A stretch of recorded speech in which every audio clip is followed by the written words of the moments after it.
je vais passer maintenant la parole à Frédéric Ducancel, qui est directeur de recherche adjoint du département d'immunologie des infections virales et des maladies auto-immunes au CEA de Fontenay-aux-Roses. C'est bien ça? Oui, oui, c'est ça. On avait, si c'est possible, on avait organisé avec Benoît, avec qui on a co-coordonné cet ouvrage, qu'il commence et que je prenne le relais après. Donc, si ça vous dérange pas qu'on D'accord. inverse les rôles, ça sera plus facile. Je vais me déconnecter et lui laisser la parole. Mais je reviens tout de suite. Il y a donc Benoît Schneider, qui est directeur de recherche au CNRS en sciences de la vie et enseignant à l'école polytechnique. C'est bien ça, Benoît? Oui, absolument. Super. Je vous laisse la parole pour présenter votre ouvrage qui est La révolution biotechnologique et la médecine de demain. Ok, bonjour à tous. Donc, c'est un plaisir de vous présenter ce nouvel ouvrage, La révolution biotechnologique et la médecine de demain.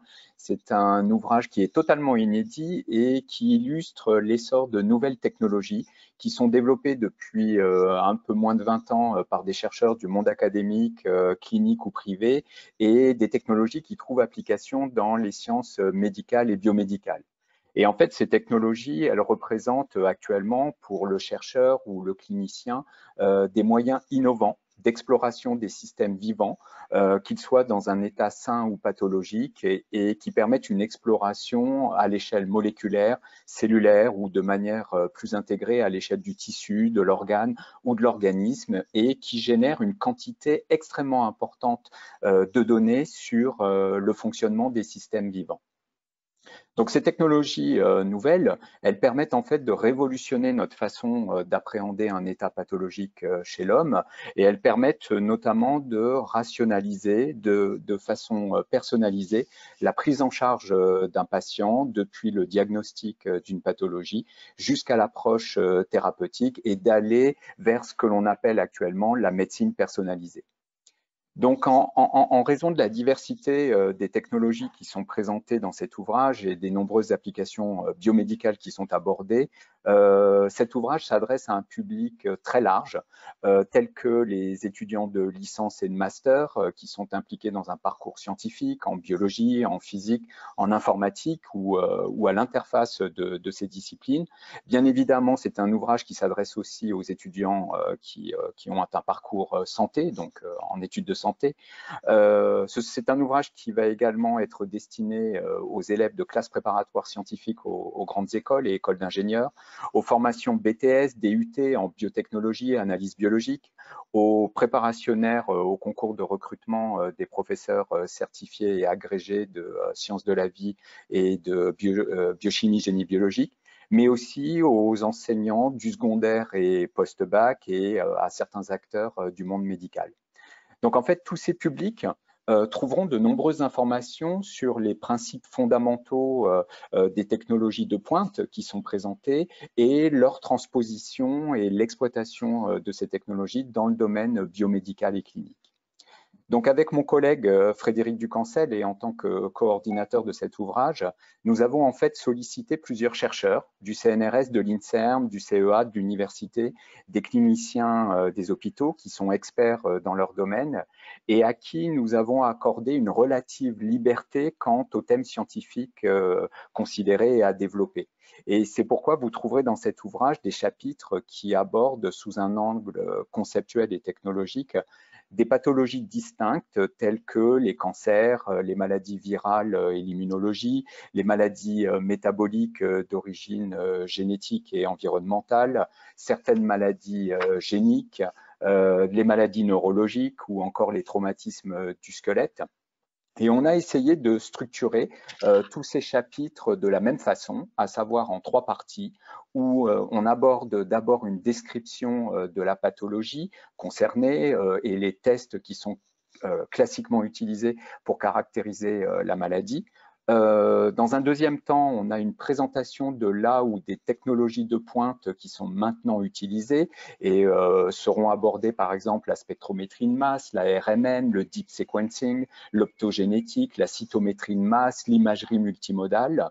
Et dans un troisième temps, est abordée l'application de ces nouvelles technologies à l'analyse de la pathologie donnée en présentant les avantages, les limites, les développements restants à effectuer par rapport aux technologies existantes.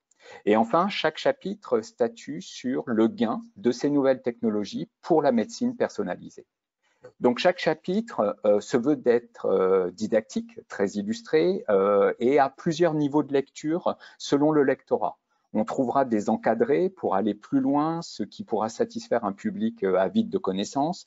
On trouvera également des chapitres intitulés « Regard d'experts » sur la technologie ou la discipline et qui invitent ainsi le lectorat à réfléchir sur des questions d'éthique, sur la sécurisation des données ou sur ce que pourrait être le parcours de soins à l'hôpital de demain grâce à l'essor de ces technologies dans le monde clinique. Donc, je vais laisser maintenant Frédéric conclure sur cet ouvrage. Merci Benoît. Oui, beaucoup de choses ont été dites et donc l'idée était vraiment, quand on a réfléchi à la genèse de cet ouvrage et de sa structuration, c'était vraiment de relier les évolutions biotechnologiques, technologiques, comme ça a été dit, qui sont mises en place par les chercheurs du domaine académique et également privé et clinicien, avec un éclairage vers l'exploitation sociétale à travers leur application dans le domaine de la médecine.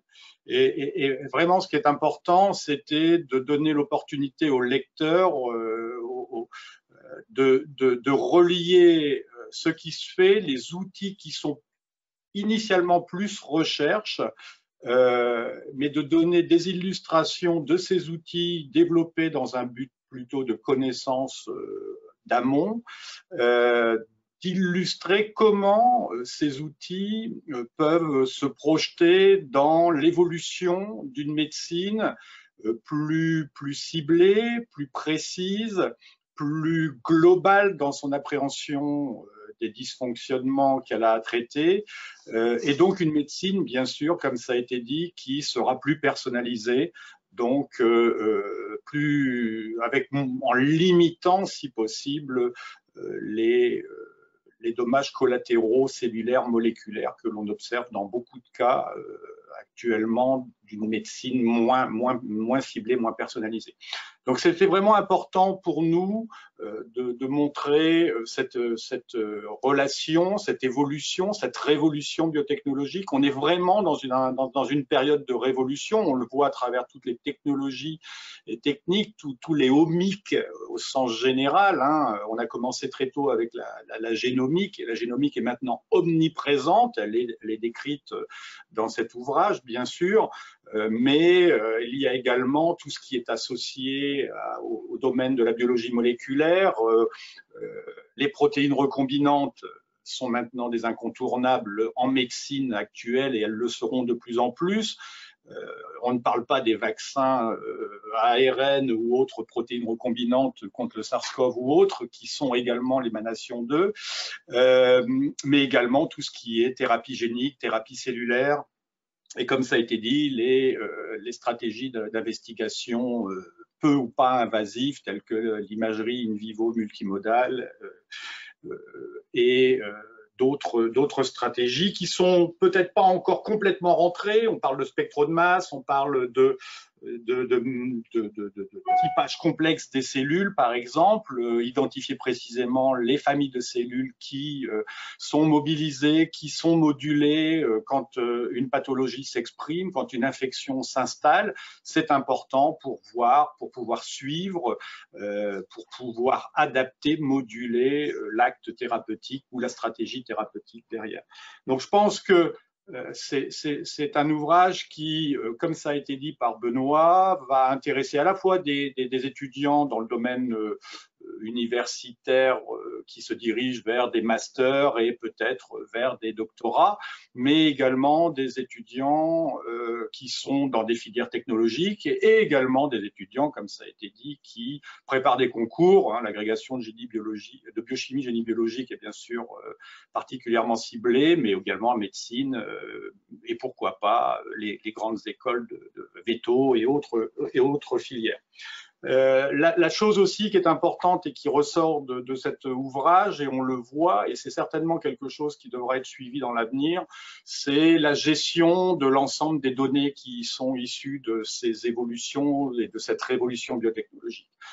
On est avec ces approches en capacité de générer beaucoup d'informations, et maintenant un des défis qui se pose et qui permettra aussi sa transposition dans le monde de la médecine et sa prise en charge et sa prise en main par les acteurs du monde médical, c'est vraiment le traitement, l'analyse, la modélisation de l'ensemble de ces données. Donc il y a quelques éléments qui le montrent dans cet ouvrage, mais c'est sans aucun doute un élément d'évolution et de révolution qui est couplé à ces évolutions, à cette révolution biotechnologique. Voilà, je pense que je vais m'arrêter là et je suis prêt à répondre et nous sommes prêts avec Benoît à répondre aux questions s'il y en a. Merci pour votre écoute.